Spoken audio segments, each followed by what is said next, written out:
Hello বন্ধুরা, welcome back to my channel. তোমরা সবাই কেমন আছো? আশা করছি সবাই খুব ভালো আছো, সুস্থ আছো। আমিও খুব ভালো আছি। আবার একটা নতুন ভিডিওতে তোমাদের সবাইকে ওয়েলকাম। চুপচুপে মাথা ভর্তি তেল দিয়েছি, বুঝতেই পারছো দেখে। এখন যাচ্ছে শ্যাম্পু কিনতে। তার কারণ জল ভালো চলে এসেছে, শ্যাম্পুটা করে নেবো। ঠিক আছে, এখন বাজে হচ্ছে বিকেল 4:30, পুরো 4:30 বাজে। এখন যাবো হচ্ছে শ্যাম্পুটা কিনতে। শ্যাম্পুটা কিনে নিয়ে এসে শ্যাম্পুটা করে নেবো। তার কারণ আজকে করার কোনো প্ল্যান ছিল না।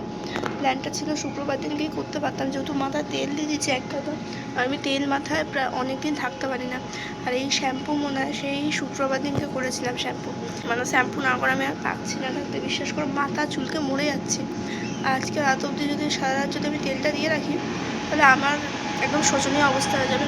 মানে না কোথাও বেরাতে পারবো, চিটচিটে মাথা নিয়ে, তেলাক্ত মাথা নিয়ে কোথাও বেরাতে পারবো, আর না মানে শুতে পারবো। আমার এখনও মাথা ভীষণ চুলকাচ্ছে, প্রচণ্ড চুলকাচ্ছে। মাথায় তেল দিলে আমার কেন জানি না অস্বাভাবিক চুলকায়, এবং পারি না আমি সহ্য করতে মাথায় তেল দিলে, দেখতেই পাচ্ছ। তো আমি একটু শান্তিতে ঘুমাতেও পারবো না, মাথা চুলকে মরে যাবো বলে। তো যাই হোক, ব্লগটা স্টার্ট করলাম। এখন স্কুল থেকে আসলাম,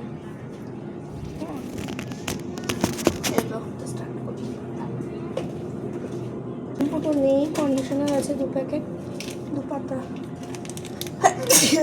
কন্ডিশনার নিয়ে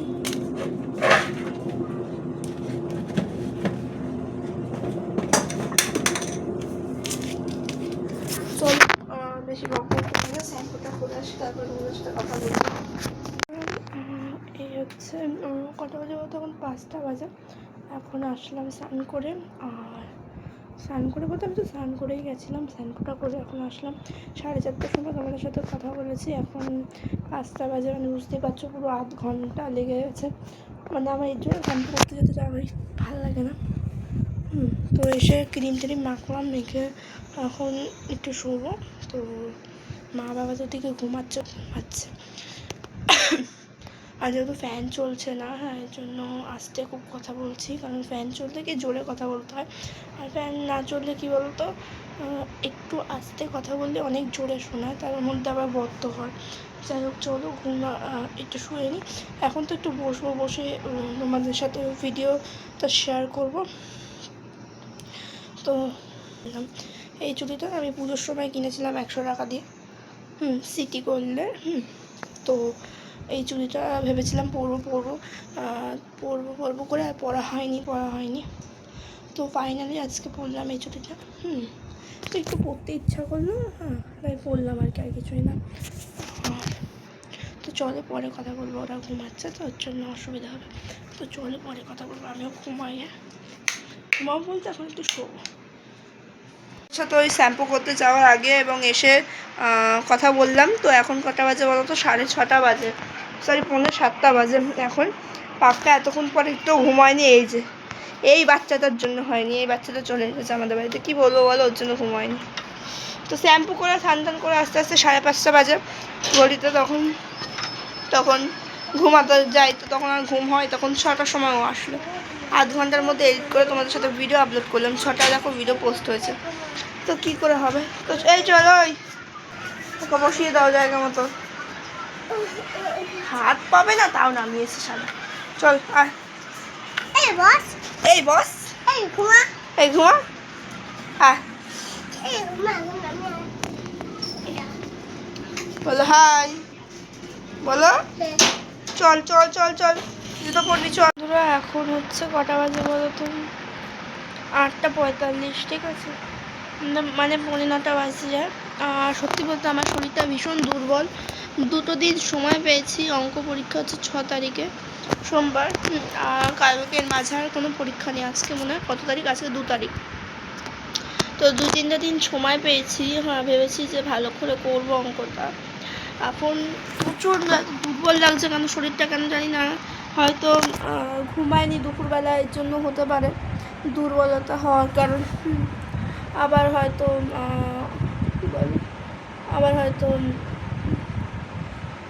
কেন হচ্ছে জানি না, খাওয়ার জন্য হতে পারে। খাওয়া দাওয়া তো সেরকম করিনি, দুপুরবেলা তো সিম্পলি খাওয়া দাওয়া করেছি আজকে। দুপুরবেলা তো খেলাম, কি বলে ওটাকে, ডাল আলু ভাজা দিয়ে ভাত খেলাম, আর এখন একটু ফুচকা খেয়ে আসলাম। খাওয়া দাওয়া তো সিম্পলি আছে। এইমাত্র বাইরের দিয়ে আসলাম, আমার মাথাটা প্রচণ্ড ধরে রয়েছে। একটু যদি চা হতো, চাও খেয়েছি বিকেলে, কেন জানি না মাথাটা ছাড়ছে না, একটুকু ছাড়ছে না, প্রচণ্ড ধরে রয়েছে। দুপুরবেলা একটু এসটিসি চালিয়ে শুলাম, দুপুরে ঘুমটা আসলো না। 4টের পরে এসে এই দুটো দিন ধরে ঘুমটা আসছে না। আগের দিনও পরীক্ষা দিয়ে এসে শুলাম যে ঘুমাবো, আজকেও পরীক্ষা দিয়ে এসে শুলাম, দেখছি ঘুম আসছে না। কী করা যায়? এবার ফোন টোন দেখছি, ভিডিও এডিট করে, এতদিন তো আমার ফোনে রিচার্জ ছিল না, তো ভিডিও এডিট করা ছিল কিন্তু আগে ভিডিও আপলোড হতে, তো আপলোড দেওয়ার পর ভাবলাম যে একটু যদি ঘুম আসে, ফোন দেখতে দেখতেও মানুষের ঘুম আসে, সেটাও আসে না আমার। দুদিন ধরে প্রচণ্ড কী হচ্ছে বলতো, অনিয়ম হয়ে যাচ্ছে।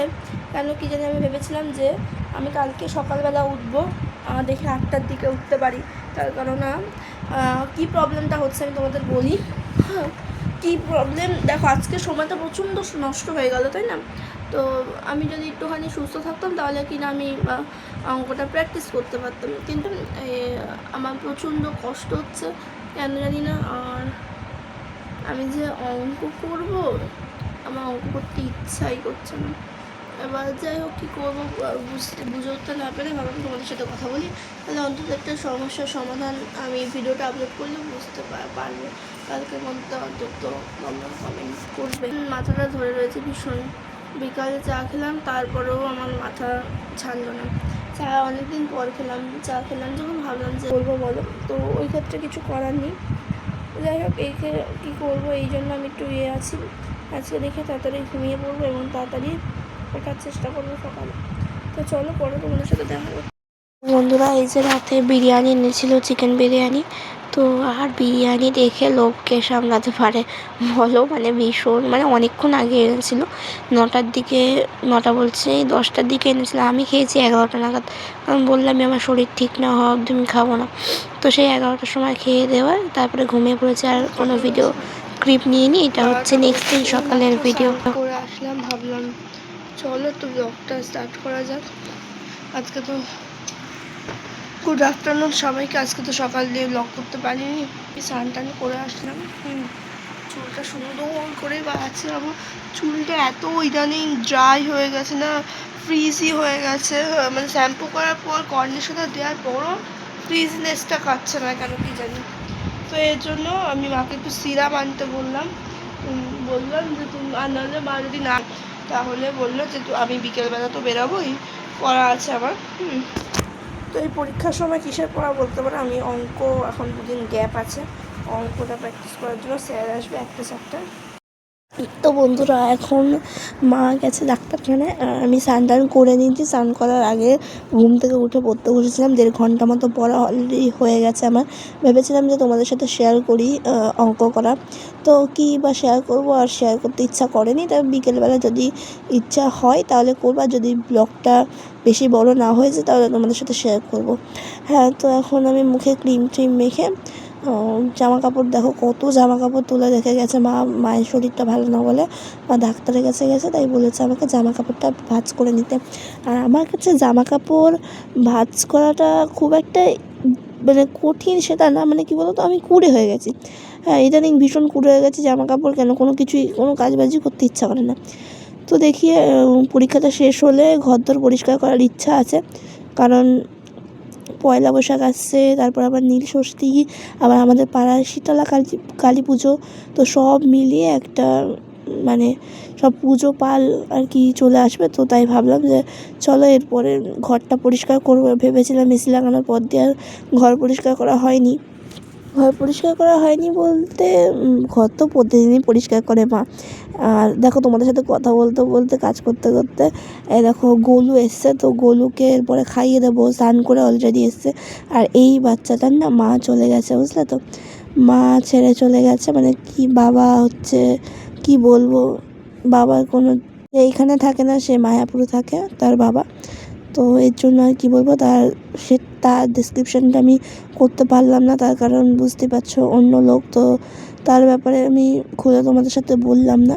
তো মা বাবা এখন নেই, ও দিদুনের কাছে থাকে, মানে ওর দিদুনের কাছে থাকে, তো আমরা নিয়ে আসি আমাদের বাড়িতে। তো দেখো এসে খুব পাখা, এসে দেখো জ্বালায় কথাবার্তা বলে, আর বেশ আমার কাজ বাজও হয়ে যায়। আসলে ও যখন দিদুন বা কাজে যায় আমার মিমির কাছে রেখে যায়, তো আমার মিমি রাখে মাঝে মাঝে আমাদের বাড়িতেও, বেশিরভাগ সময় মিমির কাছেই থাকে, আর আবার আমাদের বাড়িতেও আসে মাঝে সাঝে। তো আমি খাইয়ে দিই, আবার স্নান করিয়েও দিই, তোমরা তো দেখোই, তোমাদের সাথে ব্লগ শেয়ার করি মাঝে সাঝে। তো আমি গেছিলাম ওর জন্য ভাত নিয়ে আসতে, ভাত আর তেলাপিয়া মাছের ঝোল রান্না করেছিল মাছকে, তো ওইটা দিয়ে আজকে খাইয়ে দেবো। তো ওর না কোনো ঝামেলা নেই জানো তো। তো ওর কী বলো তো, এ দেখো একটা মিক্সি দিয়ে দিয়েছে, ও এখন আমার সাথে বক বক করছে। এবার বুঝতেই পারছো বাচ্চাদেরকে খাওয়াতে গেলে বক বক তাদের সাথে করতেই হবে, তাই না? মানে নিজেও যেন বাচ্চা হয়ে যায় আর কি বলবো ওদেরকে খাওয়াতে গেলে। তো দেখো খাইয়ে দিচ্ছে, আমি ও চুপচাপ খেয়ে নেয়, এদিকে ভালো। কিন্তু এক এক সময় বায়না করে, যখন ধরো শরীর টরীর খারাপ থাকে তখন একদমই খেতে চায় না। যখন এই 1 মাস হয়ে গেল ওর মা চলে গেছে বলতে অন্য একজনকে বিয়ে করেছে। তো ওর মুখটা দেখে ভীষণ মায়া লাগে, বিশ্বাস করো, বাচ্চাটাকে দেখে ভীষণ মায়া লাগে। তো এখানে আমিও একটু ওকে খাওয়াতে খেয়ে দেখছিলাম যে নুন টুন ঠিক আছে নাকি। তো প্রতিদিনই আমি প্রায় খাইয়ে দিই, আর যেদিন ধরো স্কুলে যাই আমি, সেদিনকে আর খাওয়ানো হয় না, তখন আমার মিমি খাইয়ে দেয়। হ্যাঁ, তো আমার মিমি আর আমি বেশিরভাগ আমাদের কাছে থাকে। হ্যাঁ, মিমির কাছেই বেশিরভাগ থাকে, আর আমি মাঝে মাঝে নিয়ে আসি ওকে, স্নান করিয়ে দিই, খাইয়ে দিই, তারপরে রেডি সেডি করিয়ে দিই। তো দেখো বকবক করছে, কনস্ট্যান্ট বকবক করছে, আর ওকে একটা মিক্সির বাটি দিয়ে দিতে হয়, ওই মিক্সির বাটি নিয়ে বসে থাকে, আর আমি ওকে চুপচাপ খাইয়ে দিই। মানে এরকমই করতে থাকে, বুঝলে তো, মানে ওর মতো বকবক করে, আর একটুকু ঝাল খেতে পারে না, কোনো ঝালও দেয়নি, কিন্তু ওর জন্য সেরকম একটা ঝাল দিয়ে রান্না করাও হয় না। হ্যাঁ, যাতে ও খেতে পারে। হ্যাঁ, আমাদের বাড়িতে বলো বা মিমিদের বাড়িতে বলো, ওর জন্য ঝাল দিয়ে রান্না করা হয় না, কারণ ও তো ঝাল খেতে পারবে না, বাচ্চা মানুষ। আর ওর দিদা, মানে দিদুন আর কি, মাছ দিয়ে যায় প্রতিদিনই। আজকে আমাদের বাড়িতে যেহেতু খাচ্ছে, সেহেতু ওর দিদুন মাছ দিয়ে যায়নি মনে হয় মিমির কাছে। তো সেটা আমি জানি না, কারণ মিমি আমাদের বাড়িতে দিয়ে গেছে, আমি ওকে খাইয়ে দিচ্ছি। তো আমি তো জানি না ওর দিদুন কী দিয়ে গেছে না দিয়ে গেছে। তো আমি আমাদের বাড়িতে যে মাছ রান্না করেছে সেটা দিয়ে খাইয়ে দিচ্ছিলাম। তো ওকে খাইয়ে দিই, এখন মোটামুটি 1টা বাজে, ওকে খাওয়াতে আধা ঘন্টা লাগে, ওই 1:45 মতো বাজে, ওই 15-20 হয়ে যায়, 1টা 15-20 বেজে যায় ওকে খাওয়াতে। আজকে তো তাও খেয়ে নিয়েছে তাড়াতাড়ি। আর দেখো ঝাল করছে, খাবে না করছিল, আমি বলছিলাম খেয়ে নে তারপরে জল দেবো। মানে এমনি কোনো ঝামেলা নেই, ও চুপচাপই থাকে, সেরকম একটা কিন্তু ডিস্টার্ব করে না। অন্যান্য বাচ্চাদের যেরকম মা ছাড়া থাকতে পারে না, বা ওরও কষ্ট হয় না তা না, তো বাচ্চা মানুষ, তো সেই জিনিসটা আমরা কেউ বুঝতে দিই না। রাত্রিবেলা ও ভেতরে ফাঁপায়, তো কী করা যাবে আর। তো যাই হোক বন্ধুরা, আজকের মতো ভিডিওটা এইটুকুনি, আবার দেখা হবে নেক্সট ভিডিওতে।